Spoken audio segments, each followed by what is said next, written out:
Now moving on, there's a few other things about optics that are very interesting and important to us, and that is this somewhat recent, though not very, technical innovation of image stabilization, and that is more specifically optical image stabilization. And so what this tries to do is there's something inside, there's like a glass element inside of the lens that's attached to a circuit board, and this circuit board detects when there's movement that's occurring to it, and it tries to counteract that movement by moving this glass element to basically just counteract the movement that exists within your hands. And so what this can do is stabilize motion blur that happens as you try to hold a camera very, very still and try to take a photo. So as you can see from this example here, if we have IS off in the top image, it's somewhat blurry because we use too slow of a shutter speed perhaps to be able to capture everything that in sharp focus. But if we turn on image stabilization, then we can stabilize everything and it looks to be somewhat sharp. Now, modern image stabilization techniques or technologies can generally give you about what they refer to as 3 to 4 stops of stabilization. What that means is that whereas before, if you were only able to hold a lens at a particular focal length,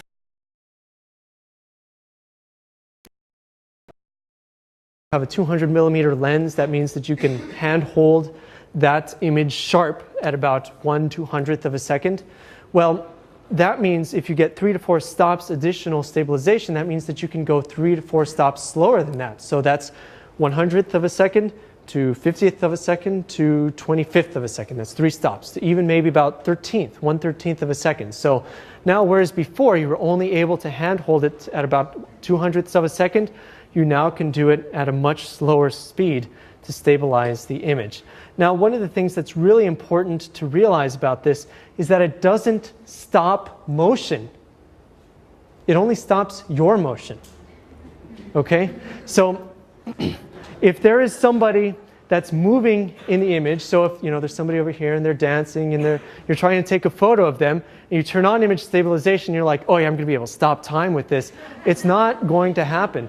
You will only stabilize what's happening when you're hand holding that particular image. If there is somebody moving, realize that we've gone from 1/200th of a second, which seems to have reasonable stopping power in terms of motion blur. We've gone down to about 1/13th of a second.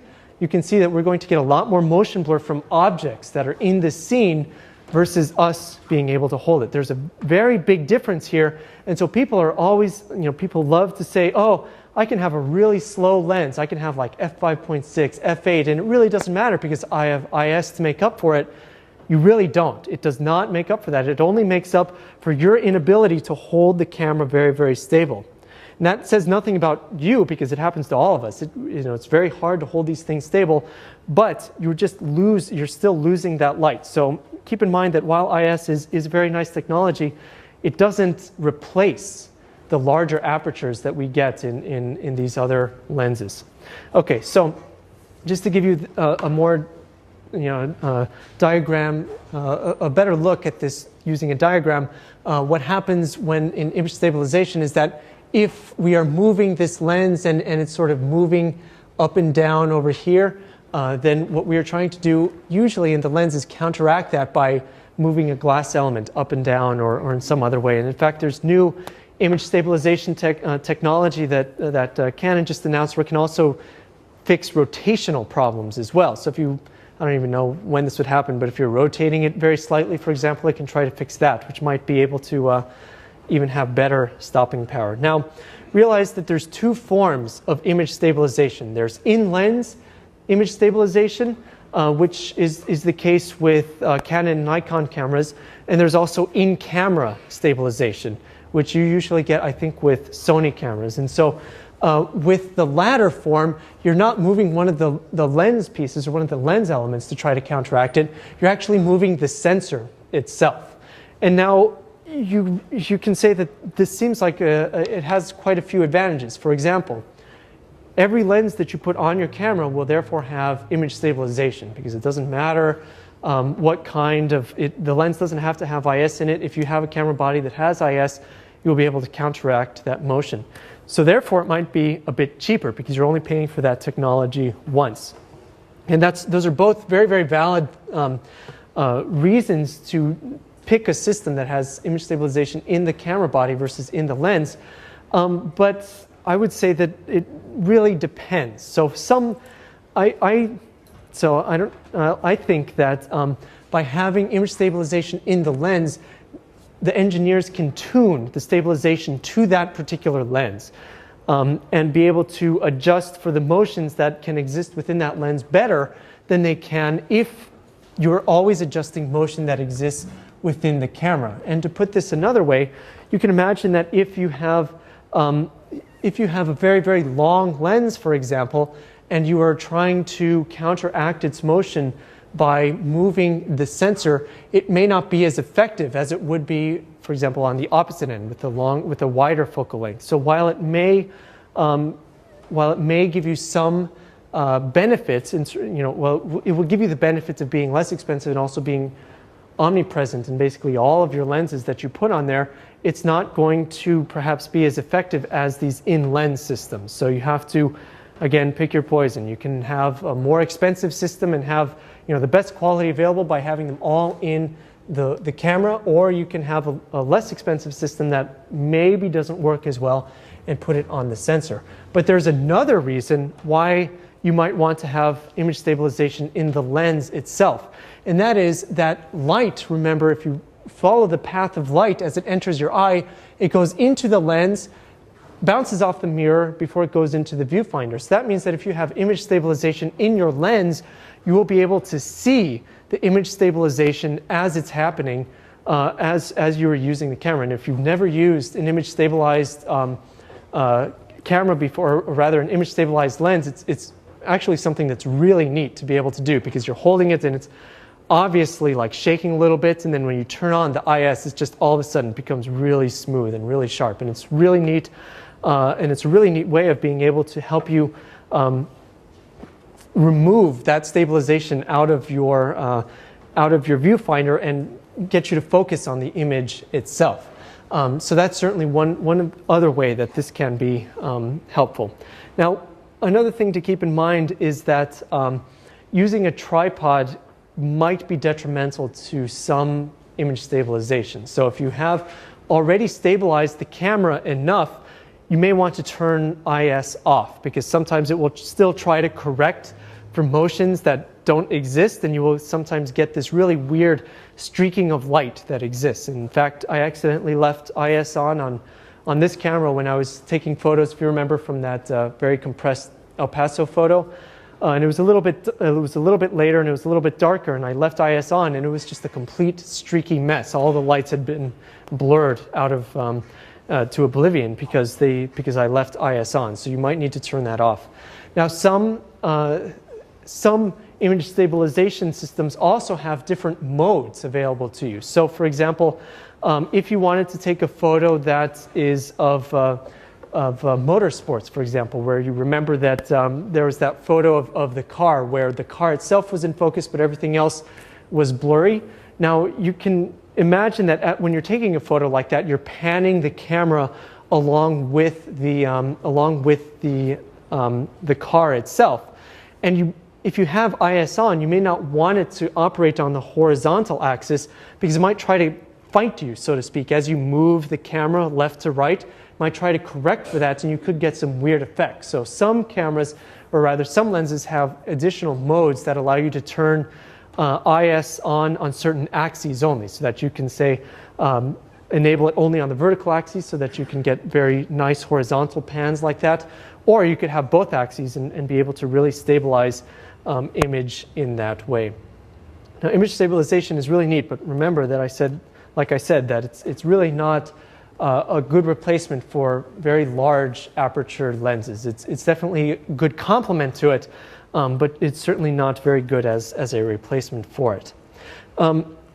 Now, if we continue talking about some optical technology, you'll notice that I mentioned tilt-shift lenses before. Now, one of the things, I don't want to talk a lot about them because I don't think many of you will actually ever used tilt shift lenses, and it's because of how expensive they are, but you can have some neat effects with them. You can actually dramatically change the way that the depth of field can occur in a particular image. So this image looks like a model, but it is actually real. It's actually a real scene. It is actually of a highway with cars on it.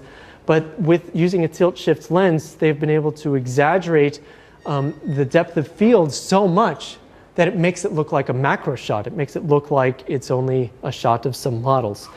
And if you use, for example, the shift portion of the lens, what you can do is eliminate some of these perspective problems, these perspective converging lines that can occur, especially with architectural photography. If you're an architectural photographer, you will have to probably consider using one of these lenses because of how useful they are for that. And so it doesn't make a lot of sense, at least initially, why you would use shift and not the tilt portion to fix this. But rest assured that this is actually what you want. You want to use the shift portion to be able, you're essentially shifting the lens up, and that way you're able to get it to be a bit straighter. You're altering where the horizon is on that particular image. And what shift is used for is to, or rather what tilt is used for, is to actually tilt the focal plane against against the lens plane, and you can alter not only its depth of field, but well, you will alter its depth of field. So you can either get a lot in focus, so you could, I mean, besides the hyperfocal distance, you could even get, even with a very low f number, a lot in focus. So this is very good also for landscape photography. Or you could go the other route as well and make it look like what you're taking photos of are models. Now, very quickly, I did want to address filters as well. And so one of the things that you'll remember is that the filter size symbol looks similar to the focal plane symbol. It's just tilted a little bit. And so there are some filters that are very useful to us. So for example, neutral density filters. Now what this filter will do when you put it on top of your, or on the front of your lens, is it essentially acts as sunglasses for your particular camera. And what it does is, as sunglasses, let's see, do I even have it here? What it does is it just makes the scene darker. And what that means is that you can have a slower shutter speed for a higher amount of light. So here's a neutral density filter, for example, and it just looks darker. And that's all it really does, is it just makes the scene darker so you could have longer shutter speeds available to you so that you could get, for example, motion blur within an image that's, you know, at the brightest point of day. And this is helpful even if you have the lowest ISO possible and the highest f number possible, and you're still getting a really fast shutter speed. You can use a neutral density filter to try to help combat that. So that's if you want motion blur in your scene at all. And so typically they come available in filter factors. This one is called an ND4, for example, and that means that I'm dividing my shutter speed by 4. I'm making it 4 times slower. And in retrospect, I should have bought a higher power, because the only time that I really need it is when I want really long shutter speeds. I think ND8 or even higher, if possible, would have been even better to get. Okay, now there are other filters available as well. So there's something called a polarizer filter as well.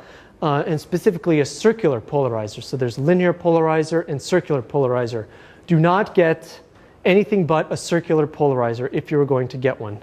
Linear polarizers can have problems with autofocus in some cameras, and it's just not something that you want to have to deal with. Most of these filters now are circular polarizer, but you still want to be sure that you're getting the correct one. You don't want to get linear. Now, if you have polarizer sunglasses, for example, you may know what this effect does. It actually will increase or alter the amount of contrast within the scene. And in fact, if we take a look at this photo, which is kind of boring, and we take a look at this next photo, this is with the polarizer, you see that it has changed the appearance of the colors. It has changed the contrast within the scene without doing anything, not waiting for the light to change, without doing anything other than just attaching the polarizer. So just going back and forth, you can probably see the difference. No polarizer and polarizer. Now, one of the other things that polarizing filters will do is alter the way that you view reflections. And in particular, if you have a very heavily reflected region, you can use a circular polarizer to actually remove those reflections and be able to see something underneath it. So this is useful in water or, for example, glass. If you're trying to take a maybe an automotive photo, for example, and you want to try to eliminate as many reflections as you can off of the windshield or off of the side window, you can use a circular polarizer and you twist it. You basically twist it until you get the exact point that allows a certain amount of light in and the reflected light out. And the reason that this works is that when light reflects off of something, it becomes polarized in a particular direction. By using a polarizer, you're able to just eliminate some of those polarized regions of light. And so there's other filters available as well, like a haze UV filter. And I'm just going to say it, I think they're useless. I don't think you need to buy them. The reason for that is that a lot of people like to use them for protection for their investments. If they buy a very expensive lens, they want to put just some piece of filter, some piece of glass in front so that you can protect the front element from dings or from cracks or from something like that. But there's two major downsides to this. The first is, well, three, I guess. The first is cost. You have to spend money to buy a good filter. And tangentially, if you're going to buy a filter, you should buy one that's multi-coated, because it's really silly if you buy a really cheap filter and you have a really expensive lens and you put something that's going to reflect a lot of light or do a lot of disservice to your lens. So you should buy a multi-coated lens for your, or rather multi-coated filter for your expensive lenses. Okay, so with haze UV filters, first you have the cost that you have to pay for. Next, anything that you put in front of your lens is going to decrease the amount of light entering into it. No matter how clear the glass is, I don't care how clear it is, you're decreasing the amount of light that's entering into it. You know that glass is somewhat reflective. Some of the light is being bounced back. Some of it is just not being transmitted through. So you're losing some light available to you whenever you put it on. The third thing is that as a protection scheme, I think that's a bunch of crap, frankly. And let me show you what I mean by that. So let's say that we have a lens and it looks good, okay? And we take a photo that looks like this. It's a pretty clear photo. It looks pretty good. Now, let's say that we start dirtying the lens a little bit. So we put a little bit of dust in front and let's see, what's wrong with this? I think they just put a little bit of dust. It's kind of hard to see right here. There's some dust and some other stuff. Then they take another photo and you see that there's nothing wrong with the photo. Okay, now what they do is they put pieces of masking tape in front of the lens and they try to actually mask some of the light that's entering into it. All right, well, you know what? Still looks the same. You can't tell. All right, so now let's go a little bit stronger and let's actually crack the lens, okay? Drop the lens, break it completely, take a photo.